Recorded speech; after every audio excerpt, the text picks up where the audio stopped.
About midnight, Paul and Silas were praying and singing hymns to God, and the other prisoners were listening to them. Suddenly, there was such a violent earthquake that the foundations of the prison were shaken. At once, all the prison doors flew open, and everybody's chains came loose. Swear by the God of Abraham that in return for this porridge, I give up my inheritance, the inheritance of the firstborn, to you, my brother, Jacob.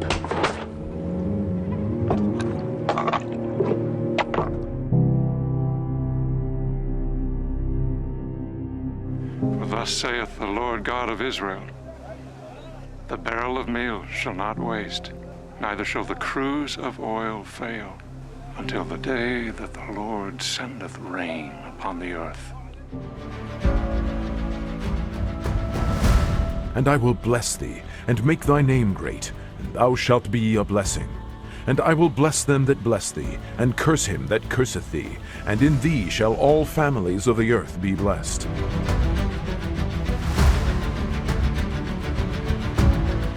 Take the stone away. He has been buried 4 days.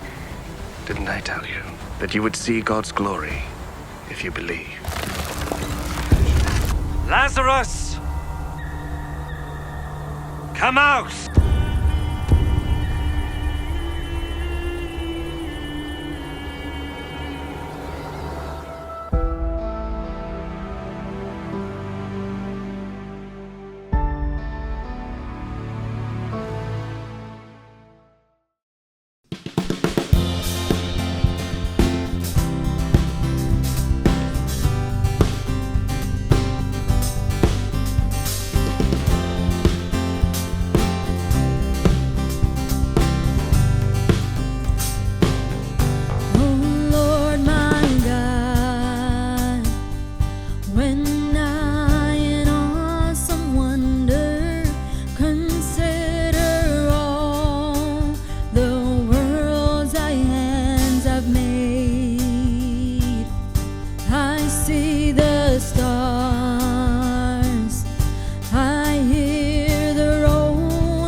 Displayed.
Selamat hari Minggu Bapak Ibu, selamat kita ketemu lagi dalam ibadah online dari NLCC Indonesia. Hari ini tanggal 9 Maret 2025. Hari ini kita sampai kepada topik yang kedua dari seri khotbah berkat ilahi selama bulan Maret ini.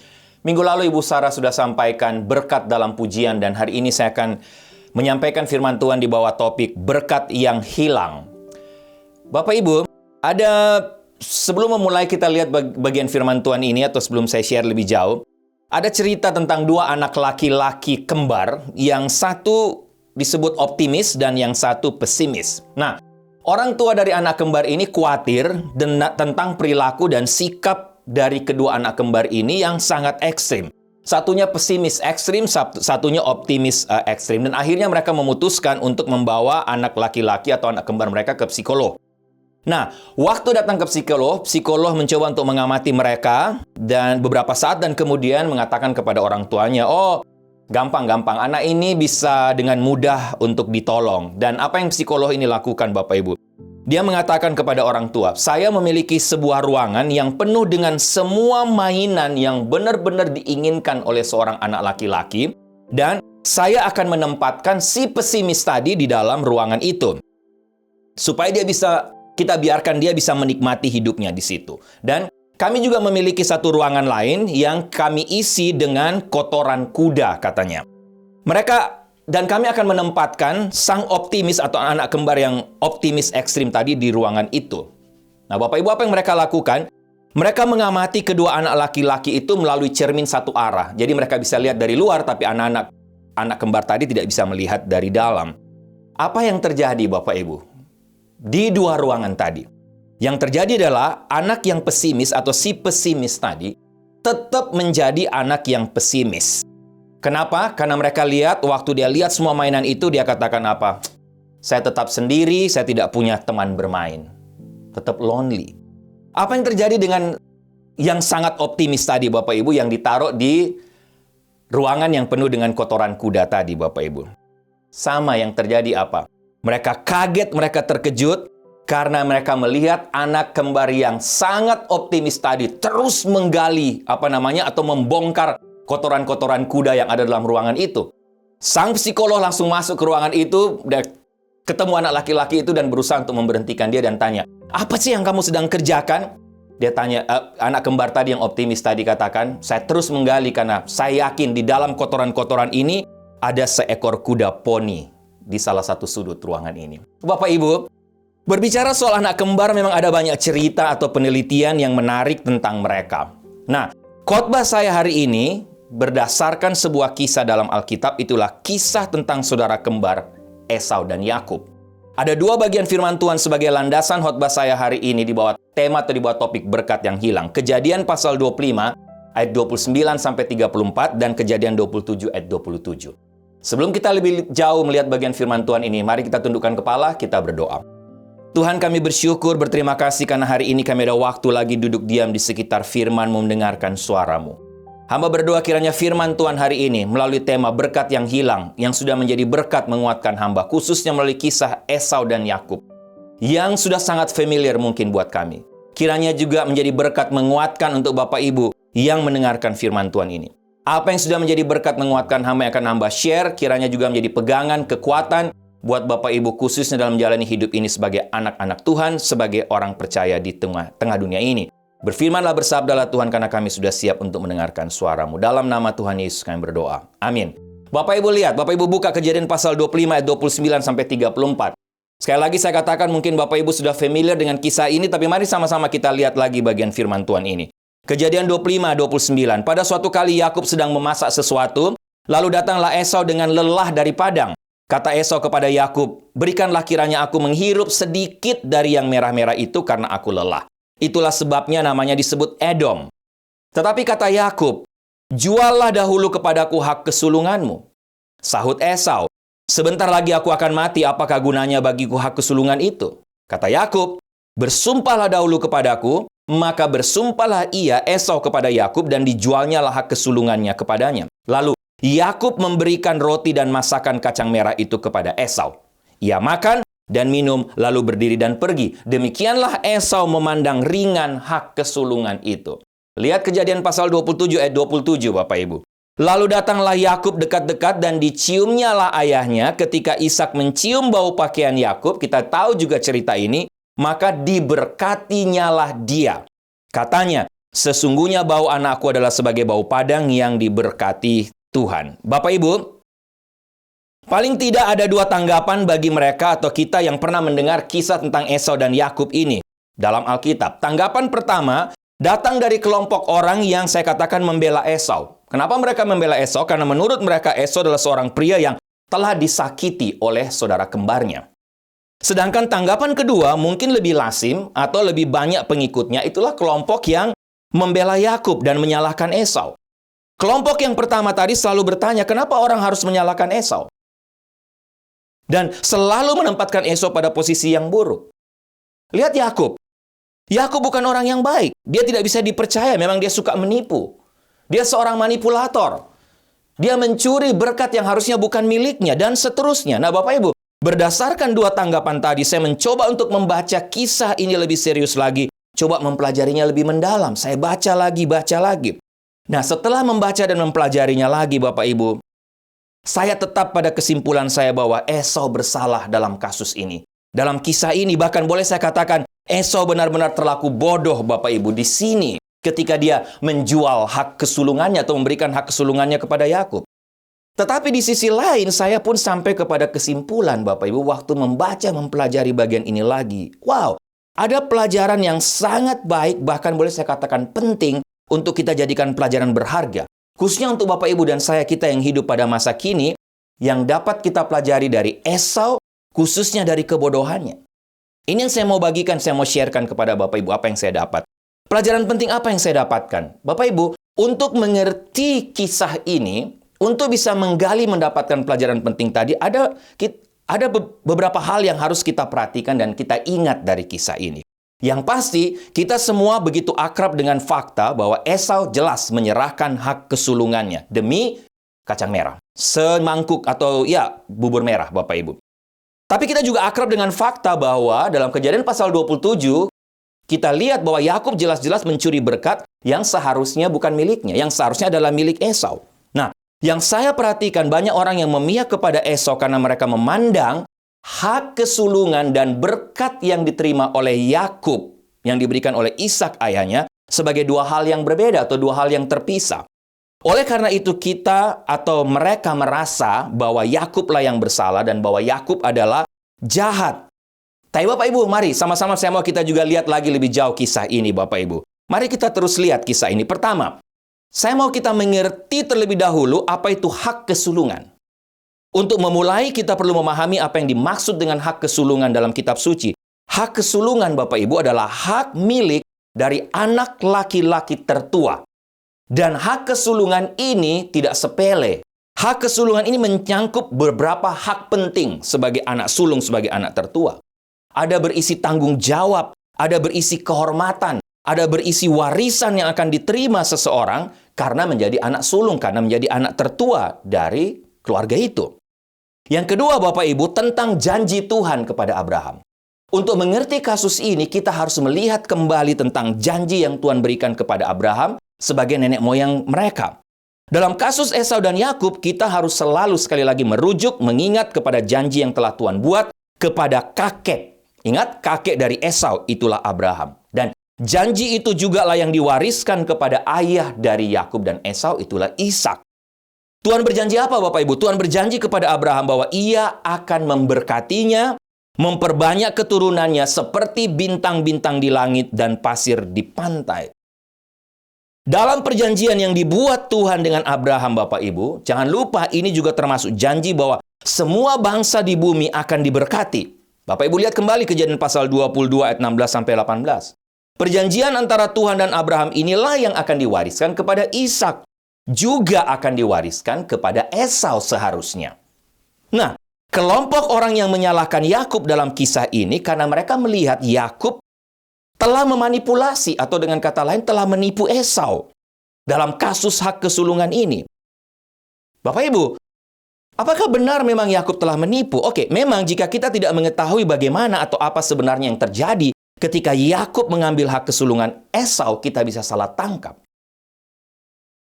Kita harus membaca Kejadian 25 ayat 29 sampai 34 yang saya sudah bacakan buat kita tadi. Ingat ceritanya sekali lagi. Esau sedang berada di ladang ketika ia mendatangi Yakub yang sedang memasak bubur merah atau kacang merah. Esau meminta sebagian bubur itu, dan Bapak Ibu saat itulah Yakub melihat kesempatan. Ingat, Bapak Ibu garis bawahi. Kesempatan untuk mendapatkan apa yang diinginkannya. Itulah hak kesulungan. Nah, Bapak Ibu mungkin katakan, lah inilah kesalahan Yakub. Kenapa dia minta hak kesulungan itu? Nah, Bapak Ibu, saya melihat di sini Yakub tidak malu dengan keinginannya untuk mendapatkan hak kesulungan. Ingat tentang hak kesulungan tadi. Siapa yang tidak menginginkan hak kesulungan ini, Bapak Ibu? Siapa yang tidak menginginkan warisan itu? Oke, pertanyaan di sini Bapak Ibu adalah, salahkah Yakub ketika dia menginginkan hak kesulungan itu? Nah, Bapak Ibu, yang ketiga, sebelum kita lihat lagi, yang ketiga yang perlu kita ingat, yang pertama apa itu hak kesulungan, kedua janji Tuhan kepada Abraham, dan yang ketiga jangan lupa siapa keluarga ini. Ishak adalah orang kaya, ayah Ishak Abraham juga orang kaya, dan saya yakin Yakub menginginkan warisan itu.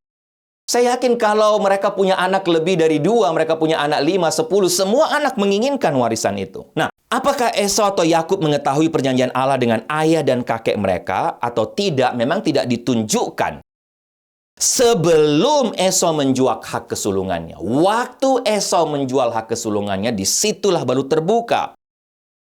Secara pribadi saya yakin Bapak Ibu si kembar pasti sudah diberitahu oleh Ishak tentang perjanjian yang telah dibuat oleh oleh Allah dengannya.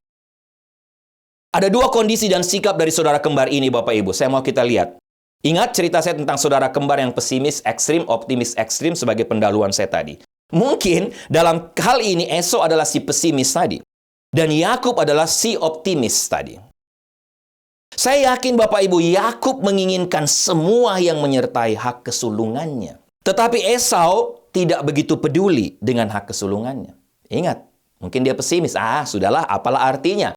Tapi Yakub saking optimisnya, dia saya juga inginkan hak kesulungan itu dan semua berkat-berkat yang di dalamnya. Dan Bapak Ibu, hal ini menjadi jelas ketika Esau jelas-jelas memilih untuk menjual hak kesulungannya demi hanya semangkuk bubur merah daripada mencari cara lain untuk mengisi perutnya.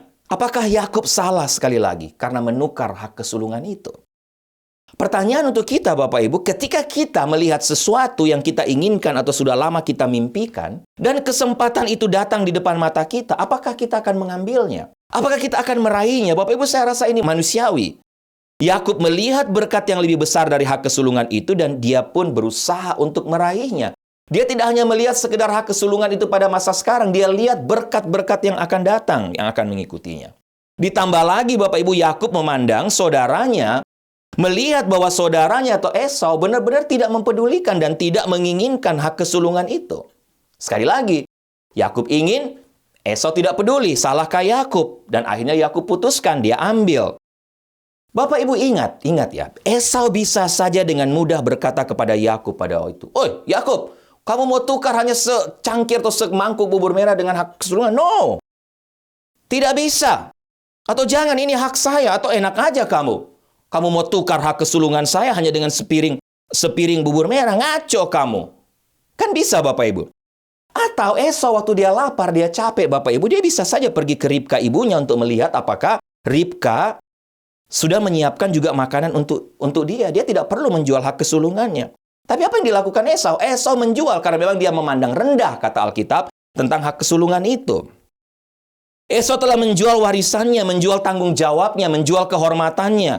Dia menjual perjanjian Allah untuknya kepada Yakub pada waktu itu. Dia tidak terlalu menghiraukan tentang perjanjian Allah tadi. Dia menganggap remeh. Oke, Bapak Ibu, ada alasan lain. Mengapa orang memihak kepada Esau adalah bagaimana Yakub menipu Ishak yang sudah tua agar memberinya berkat. Sekali lagi Bapak Ibu, mereka melihat dalam masalah ini bahwa Yakub adalah orang jahat atas penipuan ini dan mengambil apa yang menjadi milik Esau. Sekali lagi, saya tidak membantah fakta bahwa Yakub memang seorang manipulator. Yakub menipu, dia jelas seorang manipulator di sini, Bapak Ibu tahu. Tapi dalam kasus berkat, khususnya dalam konteks ini, Bapak Ibu ingat, ini bukan ide Yakub. Baca Kejadian pasal 27. Bukan ide Yakub untuk mencuri berkat itu. Ribka lah, ibunya lah yang membuat rencana agar Yakub memperoleh berkat dari ayahnya. Kenapa Bapak Ibu? Ingat cerita ini.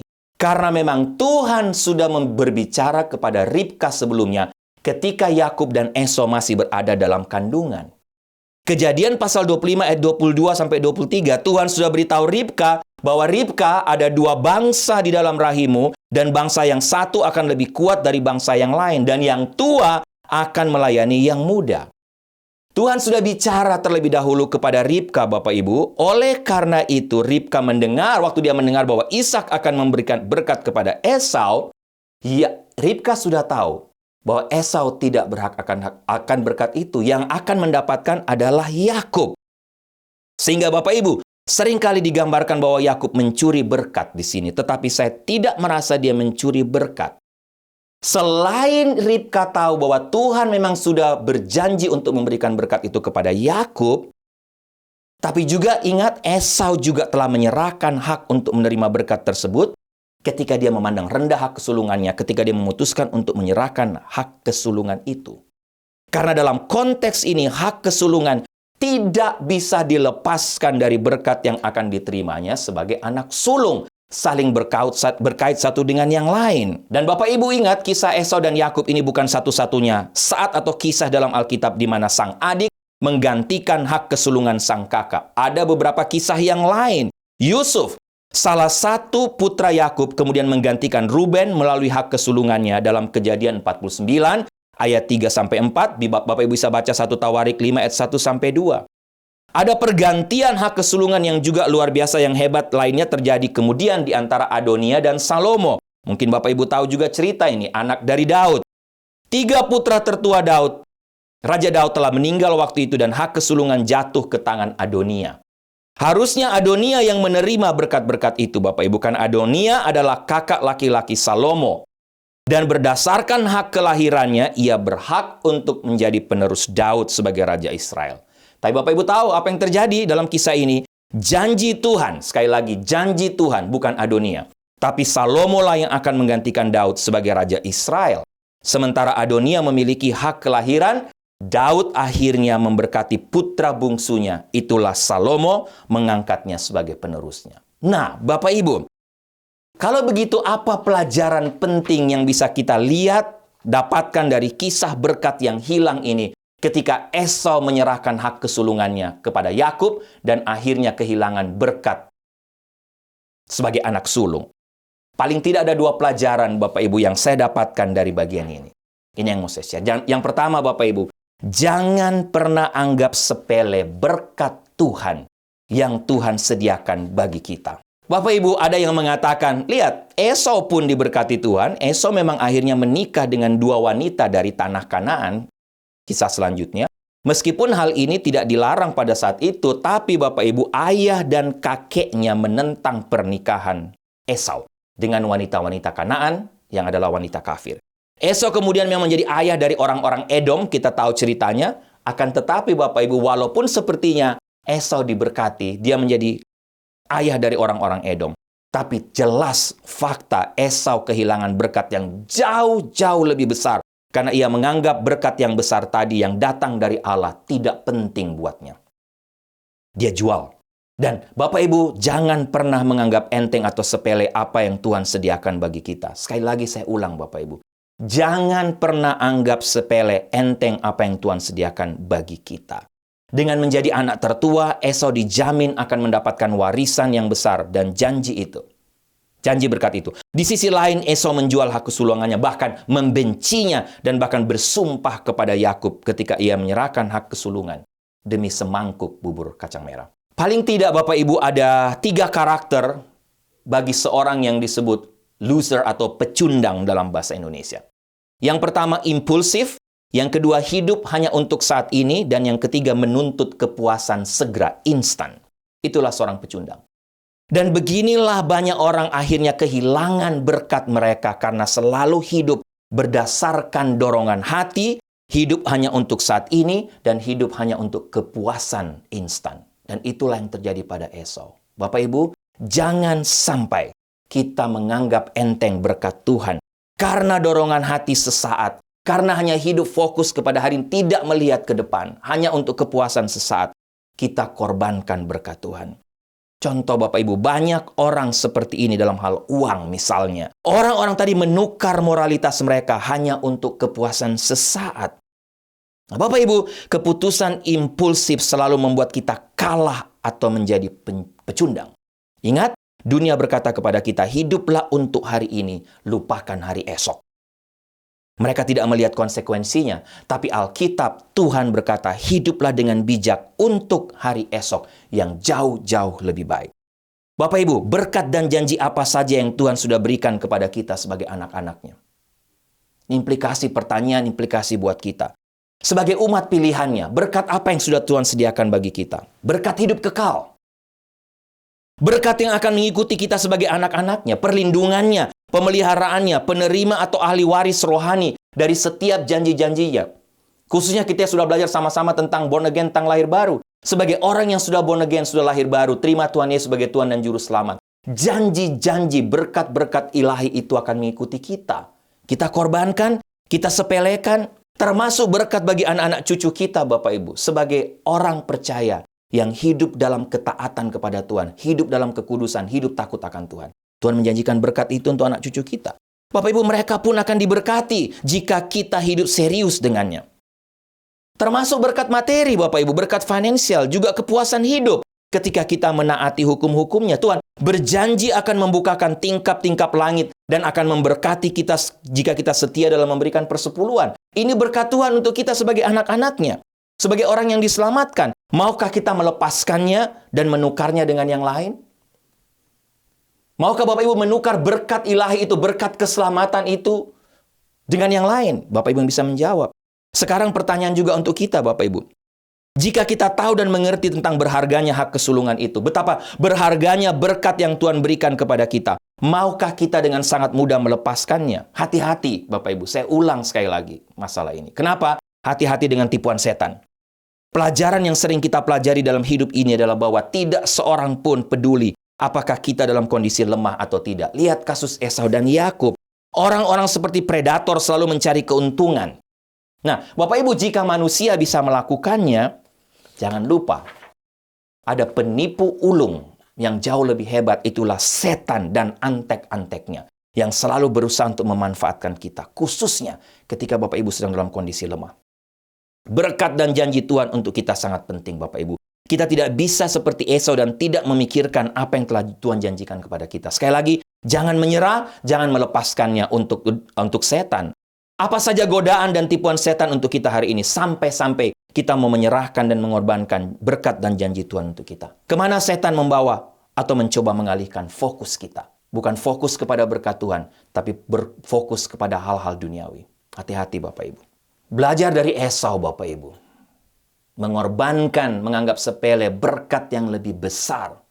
Berkat ilahi demi berkat materi, berkat duniawi. Bapak Ibu, bukankah kita juga seperti itu? Seringkali, banyak kali seperti itu. Kita lebih memikirkan atau berfokus kepada hal-hal material daripada berkat Tuhan. Kita menyepelekan Tuhan. Kita lebih fokus kepada hal duniawi. Akhirnya kita kehilangan semuanya. Pelajaran kedua, Bapak Ibu, pelajaran penting yang kedua yang saya lihat di sini adalah hati-hati. Menyepelekan berkat Tuhan akan berakibat apa? Berakibat kita kehilangan berkat Tuhan. Kenapa kehilangan berkat Tuhan? Karena ini dosa di hadapan Tuhan, Bapak Ibu. Bagi saya dalam hal ini, Esau telah berdosa terhadap Tuhan. Esau tidak sadar bahwa dia telah berdosa terhadap Tuhan yang sudah menjanjikan berkat itu. Dia merasa bahwa karena dia telah menerima berkat dan telah menjadi bangsa juga, bangsa Edom, maka dia tidak melakukan kesalahan. Dia merasa bahwa Tuhan telah memberkati dia juga. Bapak Ibu, memang bukan tugas saya untuk mengatakan penghakiman terakhir tentang Esau. Tapi ada sesuatu yang perlu dikatakan tentang siapa yang Tuhan pilih, siapa yang Tuhan berkati. Akhirnya Tuhan memilih Yakub. Memang Tuhan sudah berjanji sejak dalam kandungan, karena saya percaya Tuhan sudah tahu Esau. Esau, Bapak Ibu, yang salah dalam hal ini karena menganggap rendah sekali lagi hak kesulungan tadi. Dia berdosa terhadap Tuhan, makanya Tuhan memberikan itu kepada Yakub. Jadi Bapak Ibu, mari kita berhenti di sini dan merenungkan kembali tentang dua pelajaran tadi. Inilah pelajarannya. Sekali lagi, Kenapa berkat itu hilang? Karena kita menganggap sepele berkat Tuhan. Sehingga sekali lagi jangan pernah menganggap berkat Tuhan yang besar itu tidak penting, terutama karena kita menganggap diri kita baik-baik saja dalam hidup ini. Jangan abaikan pelajaran dari Esau. Karena kalau kita abaikan, kita sepelekan Bapak Ibu, kita akan kehilangan semuanya. Berkat itu akan hilang. Bapak Ibu, saya mau menutup khotbah saya ini dengan kesaksian. Saya bertemu dan ngobrol dengan seorang anak muda, kira-kira umur 18-19 tahun, yang kebetulan punya kepercayaan Mormon. Masih sangat muda. Bapak Ibu, tetapi saya kagum dengan anak ini. Kita mungkin menganggap bahwa aliran Mormon itu sesat, Bapak Ibu, atau kita mengatakan, oh itu cult dan lain sebagainya. Saya tidak sedang membahas di sini tentang pelajaran Mormon atau tentang kepercayaan Mormon, tentang sesat atau tidaknya Mormon. Yang ingin saya angkat sebagai menutup khotbah saya, Bapak Ibu, adalah bagaimana kekaguman saya terhadap kesetiaan dan keteguhan hati dari anak muda ini dalam memegang kepercayaan yang dia miliki. Dia katakan kepada saya waktu saya ngobrol dengan dia, apapun yang terjadi, saya telah memutuskan untuk tetap memegang teguh kepercayaan Mormon saya. Saya tanya kepada dia, apakah itu indoktrinasi dari orang tua kamu? Dia katakan tidak. Orang tua saya hanya mengajar saya untuk setia kepada Tuhan, untuk rajin ke gereja Mormon. Tapi saya sendiri memutuskan, diri saya sendiri memutuskan. Bapak Ibu, ini orang Mormon yang sekali lagi mungkin kita anggap sesat. Bagaimana dengan kita? Bagaimana dengan kita mendidik, mengajarkan anak-anak kita tentang berkat ilahi, tentang berkat keselamatan dari Tuhan, tentang prinsip-prinsip kekristenan? Bapak Ibu, ini tantangan untuk kita. Jangan sampai kita atau anak-anak kita nantinya sebagai orang yang percaya kepada Tuhan Yesus, dengan sangat mudah melepaskan atau menukar kepercayaan kita. Kepercayaan mereka hanya dengan semangkuk kacang merah dalam tanda petik. Dengan apa? Dengan teman hidup, dengan uang, dengan pekerjaan, dan lain sebagainya. Dengan kesenangan duniawi. Kita menganggap sesuatu itu dalam dunia ini jauh lebih penting daripada berkat keselamatan yang Tuhan sediakan bagi kita. Mari kita tundukkan kepala, kita berdoa.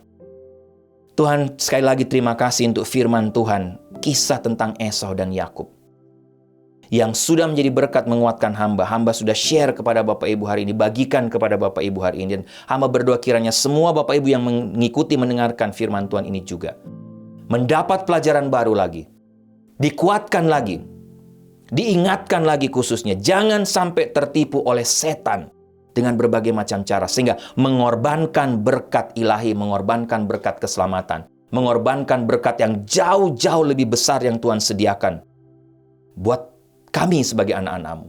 Bukan hanya hari ini, tapi sampai di masa yang akan datang, sampai kepada kekekalan. Jangan sampai kami mengorbankannya dengan hal-hal yang bersifat sementara di tengah dunia ini. Terima kasih untuk firman-Mu. Dalam nama Tuhan Yesus kami berdoa. Amin.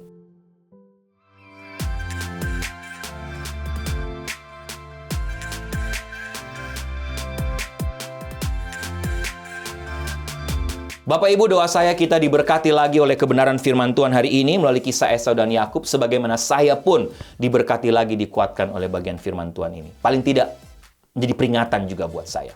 Jemaat yang kekasih, tundukkanlah kepalamu, arahkanlah hatimu kepada Tuhan, dan terimalah berkat Tuhan. Anugerah keselamatan dari Tuhan Yesus Kristus, kasih sayang yang tidak berkesudahan dari Allah Bapa, serta penyertaan dari Roh-Nya yang kudus kiranya menyertai engkau sekalian mulai hari ini sampai Maranatha Tuhan Yesus datang kembali. Haleluya. Amin.